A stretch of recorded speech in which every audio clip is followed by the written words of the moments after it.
નમસ્કાર મિત્રો, આજે આપણે એવા પવિત્ર યાત્રાધામના દર્શન કરવાના છીએ જે કાશીધામ તરીકે ઓળખાય છે અને કહેવાય છે કે અહીં ગોગા મહારાજ સાક્ષાત બિરાજમાન છે અને જે તમામ ભક્તોની મનોકામનાઓ પૂર્ણ કરે છે। જી હા દોસ્તો, આજે આપણે દર્શન કરીશું કાશીધામ કાહવાના ગોગાના અને સાથે સાથે આપણે આ પવિત્ર યાત્રાધામના ઇતિહાસની પણ વાત કરીશું।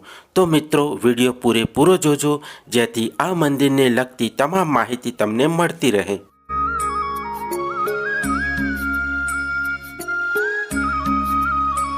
મિત્રો, તમે જોઈ શકો છો કે મંદિરની બહાર કંઈક આ રીતનું બજાર ભરાય છે। જો મિત્રો લોકેશનની વાત કરવામાં આવે તો આ પવિત્ર યાત્રાધામ કડીથી 9 કિલોમીટર, મહેસાણાથી 46 કિલોમીટર તેમજ અમદાવાદથી 50 કિલોમીટરના અંતરે આવેલું છે અને મંદિરની બહાર ખુલ્લા મેદાનમાં કંઈક આ રીતનું પાર્કિંગ બનાવવામાં આવ્યું છે અને આ પાર્કિંગ તદ્દન ફ્રી છે, તેનો કોઈ પણ ચાર્જ લેવામાં આવતો નથી।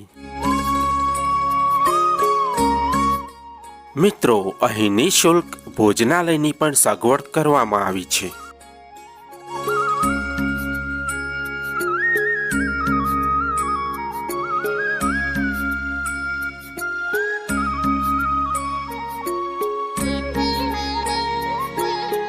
જો મિત્રો મંદિરના ઇતિહાસની વાત કરવામાં આવે તો આજથી વર્ષો પહેલાં કાશીમાં એક કાશીનાથ મહારાજ રહેતા હતા અને તે ભ્રમણ કરતાં કરતાં જમનાપુરમાં આવીને મઢુલી બનાવીને ત્યાં રહેતા હતા અને તેમને જ્યાં મઢુલી બનાવી હતી ત્યાં શેષનાગનો વાસ હતો અને તે રેવાપલા નામના રબારીને પરચો આપીને તે ગોગાને પૂજવા માટે આપવા માગતા હતા, પરંતુ રેવાપલાના દીકરાઓની શંકાના કારણે તે કાશીનાથ મહારાજ જગ્યા છોડીને જતા રહે છે અને મુદેડા ગામમાં તે વસવાટ કરે છે।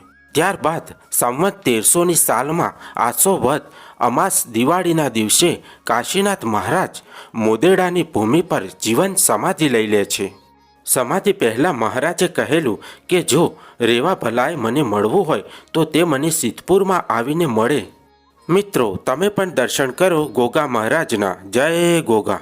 ત્યારબાદ રેવાભલા મહારાજે કહ્યા પ્રમાણે સિદ્ધપુર જાય છે અને તેમને બતાવેલી જગ્યા પર મહારાજનો ભેટો થાય છે। ત્યારબાદ કાશીનાથ મહારાજ તેમને એક સાપનો કરંડિયો અને એક અખોપાત્ર આપે છે અને કહે છે કે તારા ઘરમાં આ અખોપાત્રને કારણે અન્નનો ભંડાર ભરેલો રહેશે અને મહારાજ કહે છે કે તું યાદ રાખજે કે આ સાપનો કરંડિયો તું ત્યાં જમીન પર મૂકીશ ત્યાં ગોગા મહારાજનો વાસ થશે।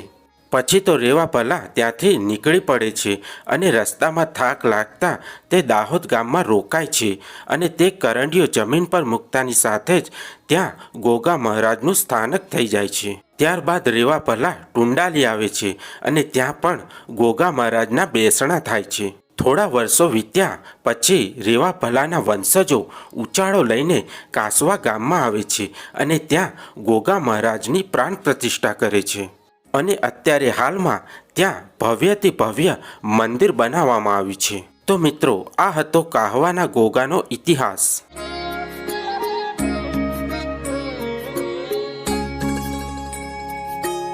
મિત્રો, અહીંયા એક વાવ પણ આવેલી છે, પરંતુ અત્યારે તેનું સમારકામ ચાલતું હોવાથી આપણે તેના દર્શન નથી કરી શકતા। મિત્રો, આ વિડીયોમાં તમે જોઈ શકો છો કે આ મંદિરનું કોતરણી કામ કેટલું અદ્ભુત છે અને આ મંદિરની ફરતે નાગ દેવતાના અલગ અલગ સ્વરૂપો કોતરણી દ્વારા દર્શાવવામાં આવ્યા છે।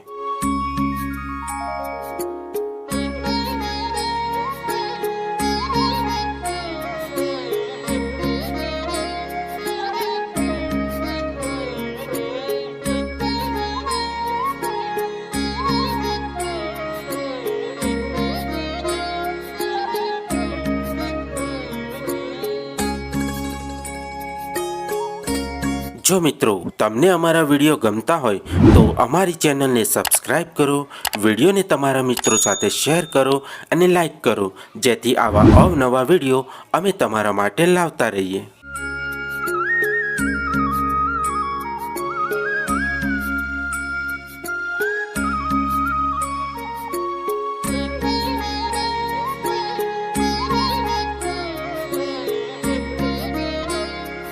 જો મિત્રો તમારે કોઈ પણ પ્રકારના પ્રશ્નો કે સમસ્યા હોય તો અહીંયા ભુવાજી હાજર હોય છે, ત્યાં તમે તમારા પ્રશ્નોનું નિરાકરણ કરાવી શકો છો.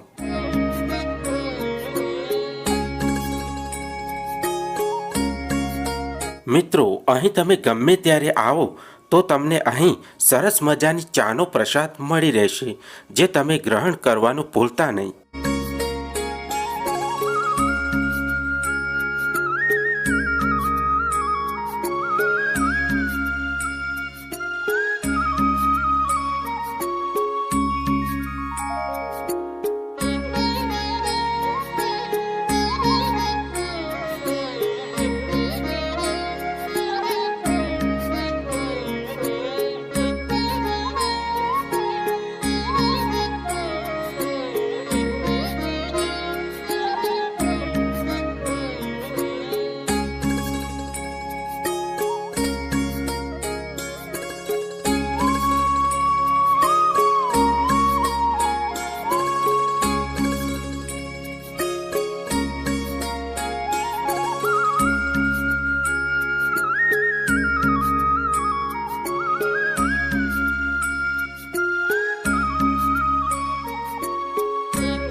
ચલો મિત્રો હવે રજા લઈશું.